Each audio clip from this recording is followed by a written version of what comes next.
March 24th, 2020, Tuesday of the fourth week of Lent. A reading from the book of the prophet Ezekiel. The angel brought me, Ezekiel, back to the entrance of the temple of the Lord, and I saw water flowing out from beneath the threshold of the temple toward the east, for the façade of the temple was toward the east. The water flowed down from the right side of the temple, south of the altar. He led me outside by the north gate, and around to the outer gate facing the east, where I saw water trickling from the right side.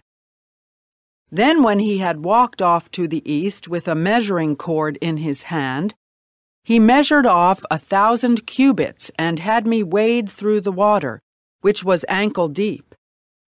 He measured off another 1,000 and once more had me wade through the water, which was now knee-deep. Again he measured off 1,000 and had me wade. The water was up to my waist. Once more he measured off 1,000, but there was now a river through which I could not wade, for the water had risen so high it had become a river that could not be crossed except by swimming. He asked me, "Have you seen this, Son of Man?" Then he brought me to the bank of the river, where he had me sit.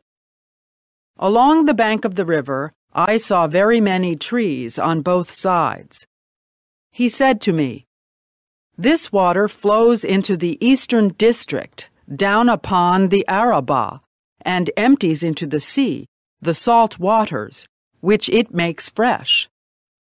Wherever the river flows, every sort of living creature that can multiply shall live, and there shall be abundant fish. For wherever this water comes, the sea shall be made fresh. Along both banks of the river, fruit trees of every kind shall grow. Their leaves shall not fade, nor their fruit fail. Every month they shall bear fresh fruit, for they shall be watered by the flow from the sanctuary. Their fruit shall serve for food, and their leaves for medicine." The word of the Lord. The response is, "The Lord of hosts is with us. Our stronghold is the God of Jacob." God is our refuge and our strength, an ever-present help in distress. Therefore we fear not, though the earth be shaken, and mountains plunge into the depths of the sea. The Lord of hosts is with us. Our stronghold is the God of Jacob. There is a stream whose runlets gladden the city of God, the holy dwelling of the Most High. God is in its midst, it shall not be disturbed. God will help it at the break of dawn. The Lord of hosts is with us. Our stronghold is the God of Jacob. The Lord of hosts is with us. Our stronghold is the God of Jacob. Come, behold the deeds of the Lord, the astounding things he has wrought on earth. The Lord of hosts is with us.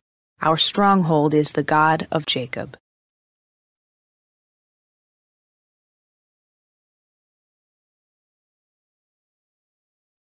A reading from the Holy Gospel according to John.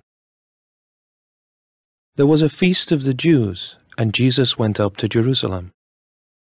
Now there is in Jerusalem at the sheep gate a pool called in Hebrew Bethesda, with 5 porticos. In these lay a large number of ill, blind, lame, and crippled. One man was there who had been ill for 38 years. When Jesus saw him lying there, and knew that he had been ill for a long time, he said to him, "Do you want to be well?" The sick man answered him, "Sir, I have no one to put me into the pool when the water is stirred up. While I am on my way, someone else gets down there before me." Jesus said to him, "Rise, take up your mat and walk." Immediately the man became well, took up his mat, and walked. Now that day was a Sabbath, So the Jews said to the man who was cured, "It is the Sabbath, and it is not lawful for you to carry your mat." He answered them, "The man who made me well told me, 'Take up your mat and walk.'" They asked him, "Who is the man who told you, 'Take it up and walk'?" The man who was healed did not know who it was, for Jesus had slipped away, since there was a crowd there. After this, Jesus found him in the temple area and said to him, "Look, you are well. Do not sin any more, so that nothing worse may happen to you." The man went and told the Jews that Jesus was the one who had made him well. Therefore the Jews began to persecute Jesus, because he did this on the Sabbath. The Gospel of the Lord.